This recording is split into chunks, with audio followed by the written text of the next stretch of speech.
Welcome back, everybody, to another episode of Project Ozone 3 Kappa mode. Oh yeah, guys. Last episode, we were making this alchemical recombobulator thing.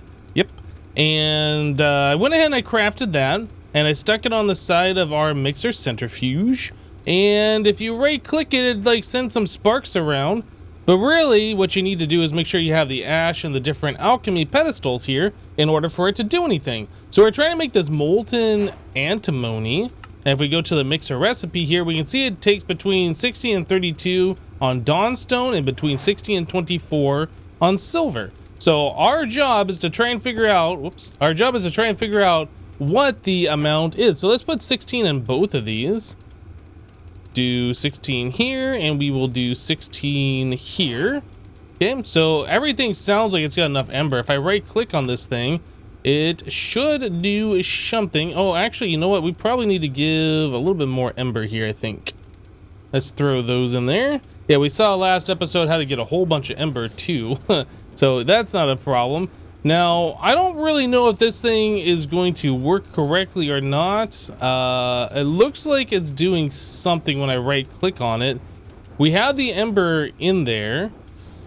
Is there something else that I need to do? Maybe the mixer has to have a certain amount of ember in it before the alchemical recombobulator works. I actually have no idea how this all works. It's one of those magic mods that nobody cares for the mechanics, because like you can't see what's going on.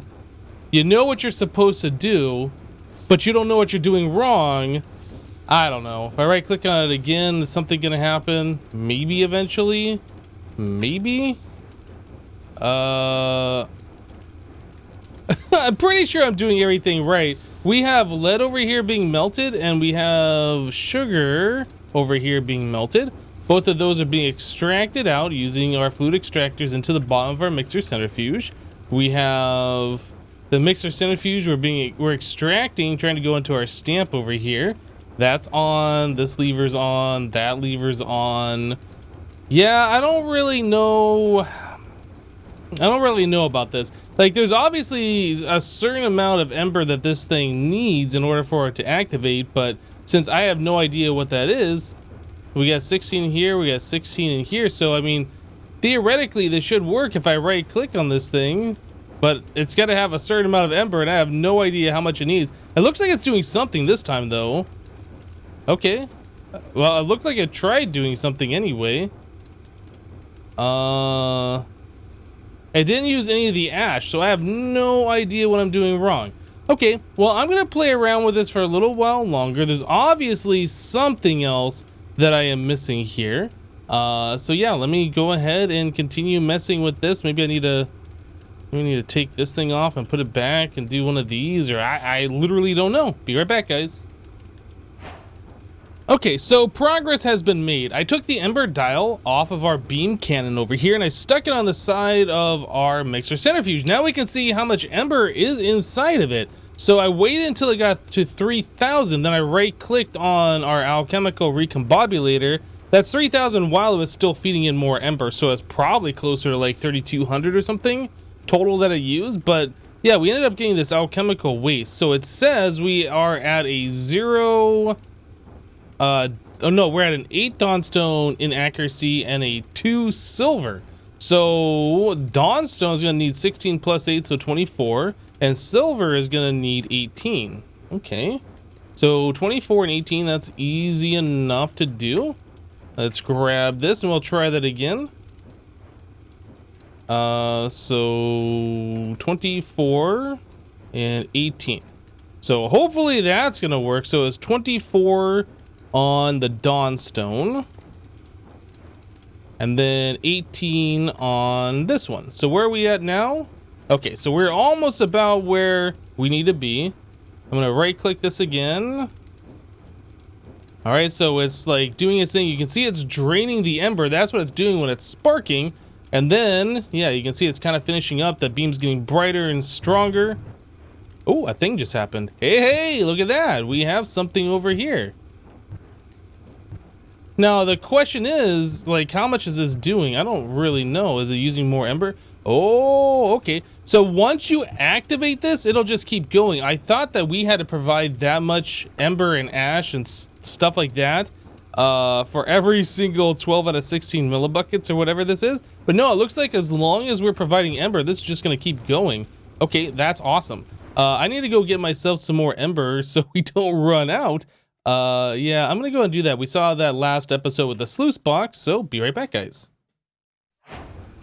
Okay guys, so this has been going for a little while now. I actually put in another stack of sugar and another stack of lead into our melter so our mixer could do something more. I have collected 8 antimony ingots, and then I realized that there really isn't much use for the antimony ingots. Like, you can make an alchemical dial, I guess. You can remelt it, and you can use it to make this, whatever that is, I have no idea. Degrades armor on hit. I guess that's some kind of a weapon. So besides that, I tried seeing if we could take the ingots and melt them. It does not look like they melt in the smeltery, so we're gonna have to use embers to remelt these. So I was like, you know what? We're just gonna collect the liquid directly. And so here we go. We have a portable tank that's just collecting the fluid, and we can bucket this. Can I just right click that onto here? I can. Okay, so we can just put that directly into the smeltery as a liquid. So we have 6 ingots plus 136 millibuckets. So now that we have that, we were trying to make the signet of antimony. We needed 2 of these. So you just put ember shard and you cast out on top of that. All right, so let's get rid of our ingot cast. We'll put an ember shard here, and then we will press the button and let that thing harden. And then we should get ourselves our first signet of antimony. And that's pretty much all we need to do with this as far as I know. Okay, so it doesn't look like that fluid goes into the thing without an ember shard there. So that's good. Don't have to worry about like putting it back into the smelter or anything. All right, so there is our first signet of antimony and our second one, and they do stack, so that's kind of nice. All right, we'll turn that one off, and I guess I'll extract the molten antimony out of there when this is all done. Yeah, we can do that. That shouldn't be a problem. Okay, so now that we have antimony, the signet antimony, we're trying to make the terrestrial agglomeration plate. That required 2 of those. It also required the focal lens, which we have, and it requires this raw inscription stamp. I think we made that as well. I don't see it in my inventory, but I'm pretty sure we made that. Yeah, and then we needed these different runes. So, have we made runes in this series yet? I know we have used the runic altar, but I don't think we've made any of the runes, and I don't know what the recipes are. So, rune of water. Oop, the recipe is significantly different from default. So it requires mana powder, mana ingot, or mana steel ingot. Mana steel you can get by putting electrical steel in the mana infusion, or I'm sorry, in the mana pool, which does a mana infusion. Okay, so electrical steel. Mana powder is a default recipe. It looks like redstone, gunpowder, glowstone, sugar, any of the different dyes. Okay, that's fine. Bone meal, sugar cane, fishing rod, a blank slate. Okay, we've seen how to do that. And then it also requires a crystal rune stone of water. So to get a crystal rune stone of water, we have to put a drenched crystal, which is made with a complex crystal and water. You get 4 of those. Okay, we can do that. And that goes, what is this? A crystal rune stone. So you get that from a crystal rune stone offensive, turns into the utility. The offensive one is made with crystalline stone, which we made last episode, wrapped around a Lordic rune stone. And that is a simple rune stone with Lordic stone. And the simple rune stone is made with mana infused shards with stone around it. That is a lot of Lordcraft crafting to make this stuff. I feel like when you're gonna do this, you might want to do that in like, I don't know, a full stack and just do 64 of them at a time. I'm not sure if there's a way to automate this. So it seems like crafting them up in bulk so you don't have to. Well, hold on. Before we do that, are we even going to need that many runes of water, for instance? Do the other runes take the same thing? Crystal rune stone of earth. So I guess we're going to need the crystal rune stones, the utility ones. That seems like something we're going to be using a lot. Let's check these other recipes. Hold on. Before we do that, the rune of earth requires anything special here? Just a mushroom, blank slate. Okay, so it's pretty much the default recipe with the crystal runestone of whichever flavor we're making and the blank slate. Got it. All right, so mana, that is the mana steel, mana pearl, blank slate, runestone of light and darkness. So that, yeah, so we're gonna need a whole bunch of these crystal rune stones. So I'm probably gonna try and make a stack of these, I think is what we're gonna do. That requires a whole lot of the crystalline stone.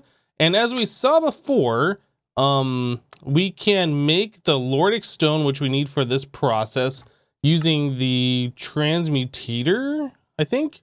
I guess you can do it this way, but if you use a translocation matrix, all you gotta do is provide a redstone signal. It will warp a block from one spot to another, and then it also converts it into the Lordic version, right? I think that's what we saw last episode.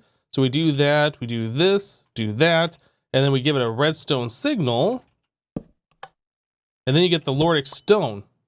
So I think with something like this, we could put a block placer right here, and just when it places a block, it sends a redstone signal over here like a tick later, and then it moves it. We could probably set up something, and then we need a block breaker. Wasn't there like an ember block breaker thing that we made before? Automatic breaker? How does it, will this work pretty well? We gotta turn that around, but that should be able to do what we want to do here. Let's see if we can make something happen. I need a wrench. Okay, so that'll break it. So we need something that's gonna place, give it a redstone signal, and break. I mean, that seems like a pretty simple automation, right? Okay, so just a simple automation. We made this Project Dread expansion block placer a long time ago, and we got it facing, so it's gonna place the block right here with a lever next to it, with a repeater next to the lever. So that should give us a 1 tick delay. So when we do this, it should immediately place the block 1 tick later. It should place it here. And then our automatic breaker, which depends on how long that takes, is gonna be the bottleneck here if this works. But yeah, that looks like that works just fine. So all we gotta do is just spam that. I guess we could get ourselves a timer. Hey, we got a whole bunch of timers in here. I don't remember why we made that many, but we got a whole bunch in there. So we can do this, set this to a 10 tick. Okay.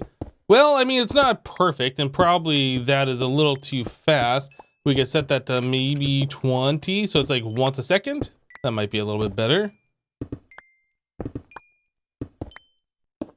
I mean, it's automated. Okay, guys, so I just moved this little automation to make the Lordic stone off into the side, out of the way. It's over here by our wood farm and over here by where we were making our dry rubber a long time ago. I think it's time for the dry rubber, though. Like, we have collected a lot of the liquid, almost, well, over 900 buckets of it. I was gonna say almost 1,000,000 millibuckets. But anyway, I'm gonna put a barrel here, an item barrel, and we are going to extract the dry rubber. So we're actually processing the stuff. Yeah, it's just filling up here. We have the 9 stacks, which will make 1 full stack of like the big dry rubber, which you can smelt in the plastic. But yeah, this stuff takes a while to process. We can put in the upgrades here to make this go a little bit faster. But honestly, what we just need to do is just have this work over time, so we're not waiting on this later on. So anyway, we are collecting that. This is going just fine. I put a hopper with a chest here, so we're just gonna do a full 27 stacks of this stuff. And that's just all going into the block placer there. Cool. So yeah, we are collecting the Lordic stone, and should make my life a little bit easier. Anyway, I'm gonna continue on trying to make these different rune stones.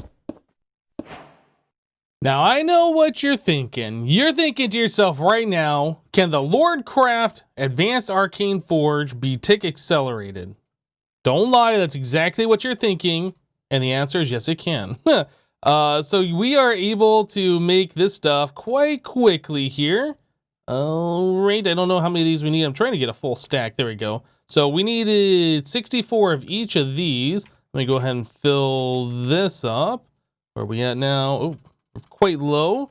Yeah, we get a full stack of 64 in there, and we can do that entire thing, and I won't have to like sit there and camp it and make sure we have enough of these in there. There we go. So if I do that, then yes, we are getting the mana infused shard very, very quickly. So much faster than just waiting like 5 or 7 seconds per crafting recipe. Oh boy, yeah, that's real good. Okay, so now that we have the mana infused shard, we should be able to do the simple rune stones.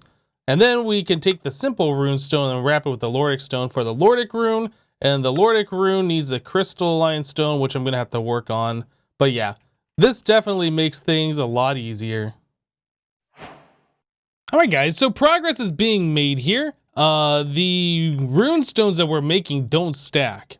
The first tier don't stack, this Lordic runestone doesn't stack, I assume the crystal runestone won't stack, so I'm putting it into the dank null so we're not taking up 64 inventory spots. Now I want to point something out to you guys. I've been using water siphons and the damp crystals for all of my Lordcraft stuff up until this point. The reason why is water is free. You just right click on a source block of water, you get it, you put it into the thing, and then you can make your crystal out of that, right? Like so.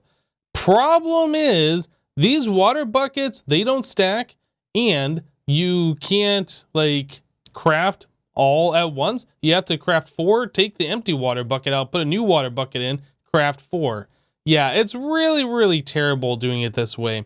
So I was just kind of like looking at all the different things here. Earth siphons are really inexpensive. It costs 1 earth crystal, some iron, which we have a bazillion of, and some glass to make 1. So I just made a full stack of these, tossed them all into our void interface over here. So if we right click on this thing, you can see now that we have 64 earth and 64 water mana.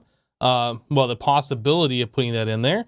And then making the dense crystals is really, really easy. It's just, you know, a stack, 4 stacks of simple crystals and a stack of coal. Boom, you get 4 stacks with a shift click. Yeah, that is so much simpler than doing the damp crystals. I wish I would have thought about that a little bit sooner. But yeah, like I said, the water was free, and we started Lordcraft, I think, earlier on when we didn't have, like, unlimited resources, which, well, like we do now, essentially. We're getting all sorts of coal from our mob farm. We have 105,000 of it. Yeah, it's just so much simpler.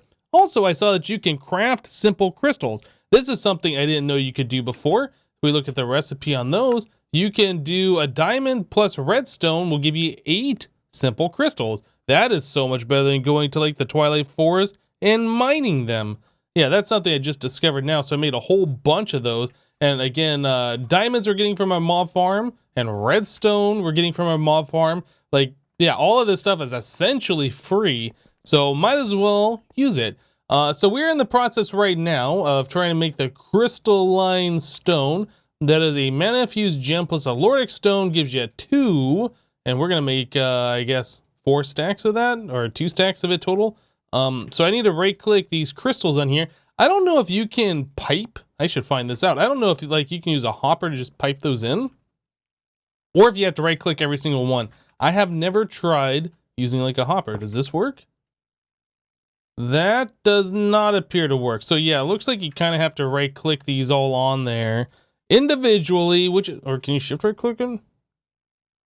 Yeah, shift right click doesn't work. That'd be awesome if you could shift right click and like it'll put the full stack in there. But no, it doesn't work that way. Okay, so we have the mana infused, we have the Lordic stone, we're gonna press the button, and we're gonna get a bunch of the crystalline stone. Yep. So in order to make a full stack of these, we are going to need to do this a total of 4 times. We need 8 stacks of this crystalline stone. So I got a little bit of work ahead of me, but yeah, we're making the Lordic stone automatically, so that is simple enough. I'm just going to continue on grinding this out, and we'll be back, guys. Okay, guys, so we have a lot of stuff ready to go in my inventory to make some of these runes, and I think we're going to start off with the water crystal first, or I'm sorry, the rune of water first. So we need mana powder, mana ingot, so powder, ingot. Then we're going to need bone meal, sugarcane, fishing rod. Bone meal, sugarcane, fishing rod. Followed by 1 blank slate and then the crystal rune stone of water, and that's just really easy. You just put it into the rune stone crafter, put the big crystal on top, the rune on the bottom, and click this button. I think you can disassemble, I guess. I'm not actually sure. I didn't try that button, but anyway. So we need the water, and I forgot what the other thing was. The blank slate. Okay, so that should be everything. Now, we are starting to run pretty low on mana here, and I did take some time to try and get some different black lotuses. Let's take a look. I don't think we have a whole bunch, but yeah, we have some of the blacker lotus, which gives you a big boost, and then some of the regular black lotus, which gives you a smaller boost to your mana count. We haven't really tried making a whole lot of mana yet, and I'm not sure if we really need to, but let's try clicking one of these in there. Oh yeah, you can see we're like at that first pixel, and if I put another one of those in there, yeah, it almost brings us up an entire pixel. It's about 3/4 of a pixel worth of mana, so that's really good. I'll put this other one in there. Okay, yeah, unfortunately these don't have EMC, so we can't like duplicate them later or anything like that. We just have to open up, I think it's a legendary loot bag for the blacker lotus. That's the one you really want. Okay, so this is all ready to go. We need to get this living rock. Did I not click it? Okay, I think my magnet's turned off. So we need that, and then we also need our wand of the forest. Okay, so let's put this right here. You can right-click that, right-click that. Was my magnet on? I did turn it back on, didn't I? Okay, so there we go. Now we got ourselves Rune of Water. So that's the first one. That one's done. So now on to Rune of Earth. So that's stone and coal, stone, block of coal. The earth also requires us to have a mushroom. It also requires us mana powder, mana steel, powder steel, and we need a slate and the rune slate, and then this one, Rune of Earth. Okay, so that's everything. So I'm just gonna go ahead and continue doing this. I'm just gonna take a little bit of time, get the items on there, make the runes. We'll be back. Well, this is how I've been farming up the blacker lotus. I just have the bag storage set to legendary. We're exporting into a chest here, so I can space click into my inventory. This refills, and I grab another one from my hotbar. And I'm just shift right clicking into one of our purple diamond shulker boxes. So yep, those just go right into there. And sort, I throw away all of these different things because I don't want that. Don't care about the witch's hat. Don't care about the lost tablets. Don't care about those Ender IO items or these or the MREs. And just throw those all away so we have more space. We are collecting a whole lot of those different loot capacitors too, which is fantastic. So I'll go through these and see which ones are good or not. We're getting fire water as well. But yeah, 5 more blacker lotus. Now, these are kind of important for us right now because we had enough mana to do all of the runes that we wanted to do. But, where am I going? I'm going the wrong way. We need half a mana pool in order to do terra steel, right? So 5 of these should be enough. We're just under half a mana pool right now. Yeah, that's enough right there to do terra steel, I do believe. Okay, so we are pretty much good to go on that, and we should be able to make the terrestrial plate. We come over here, yeah. So we have our signets that we made earlier, the raw inscription stamp, the focal lens, all of the different runes, boom. There is a terrestrial plate. Do we get a quest complete for that? We really should. We did get one earlier, though, for something. Where? This one? So we got one for all the different runes that we made. This wants us... Oh, we have to have 2 sparks in order to complete this. Of course we do. So sparks are pretty easy. Let's bookmark that, and we'll make those to complete our quest here. There we go. Cool. So we are gonna need living rock, which I guess I need to craft more, and then lapis blocks, I do believe, in order for us to make the multi-blocks. We want to combine that into the block form. I think it is only 4 blocks of lapis and 5 blocks of the living rock to make the platform. I will have to double check. Can we do uses on this? Does it show? It does not. Okay. Well, I'm pretty sure it is 5 living rock, 4 lapis, and then you need to use a spark to move the mana around in a reasonable speed. I guess we can move this. I need to replant this so I can make some more of our living rock. So we'll do that. And oh, all my stuff is downstairs in that chest. Okay, well, whatever, that's fine. I will place... We gotta do a 3x3. Do that. I'm gonna place a torch right here so we are not spawning monsters. And I believe, like I said, it's like this, but I could be wrong. and then living rock in the other spots here. Anyway, I need to make some more living rock, and we need to do this, this, and that. So once we get the living rock here, we should be able to make the terra steel. All right, so it turns out we had the living rock down where I had my other items. I'm making some more right now, but the terra steel, if it's the default recipe, which I don't see a recipe in JEI, so I assume it's the default recipe. You need a mana diamond, mana pearl, and mana steel in order to make that. Make sure my dislocator is turned off. So that, and that. Oh yeah, that's the recipe, all right.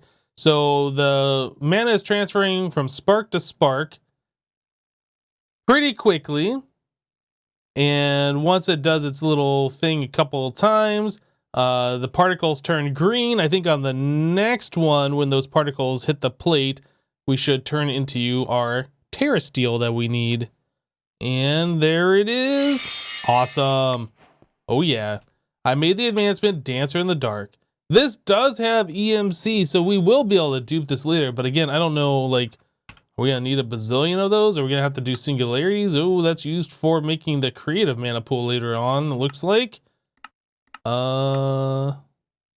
Okay. Well, oh, we need terra steel traded for elementium. Ooh, okay. Yeah, that's a little expensive. That's definitely a little expensive. Okay, well, the reason why we were doing that is we needed to get ourselves the Elven Gateway Core. So that is living wood plus terra steel nuggets. Well, let's make terra steel nuggets.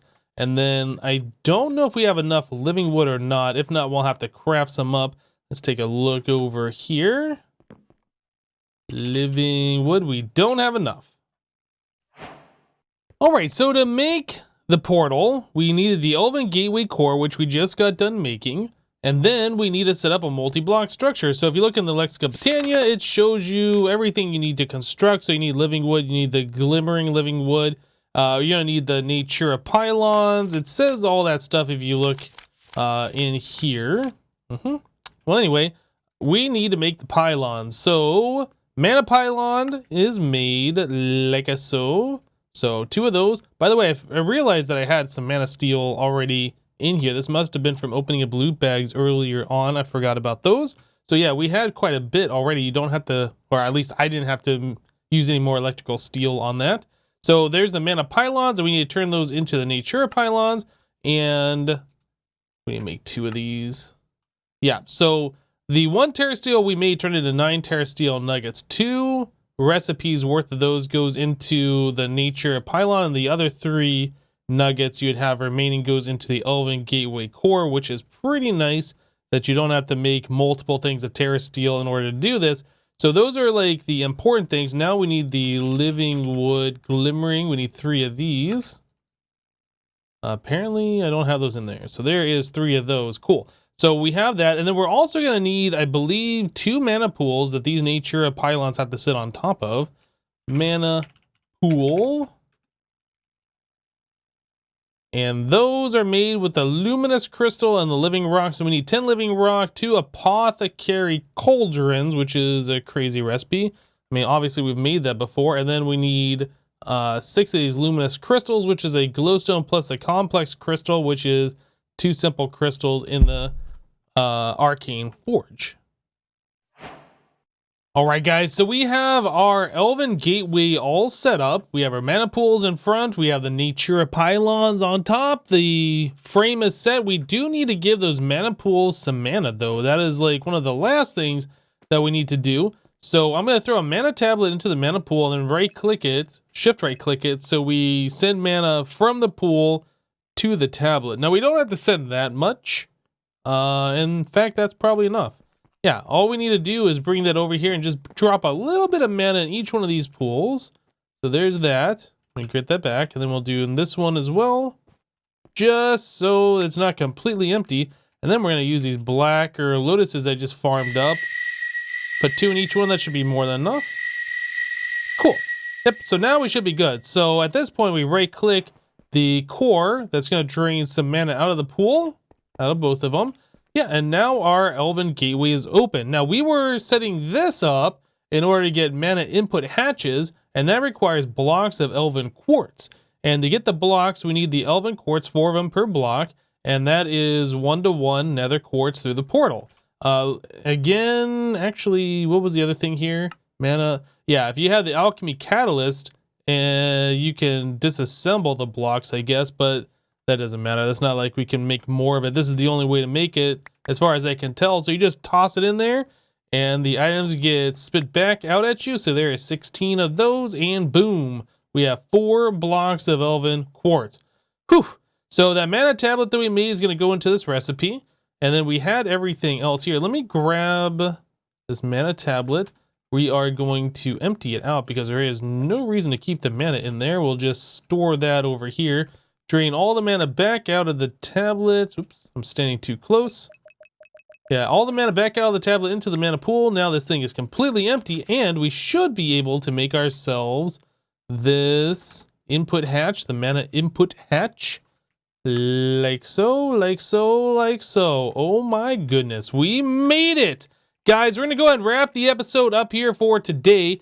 Next episode, hopefully we'll get to that Magica Converter. That was one of the big things, trying to get through a little bit of Botania here, and that required a lot of effort because of the Lordcraft interaction. Yep. But anyway, that is it for today. Thank you guys for watching. Remember to leave a like on this episode if you liked it, and we'll see you next time. Thanks for watching, guys. Bye-bye.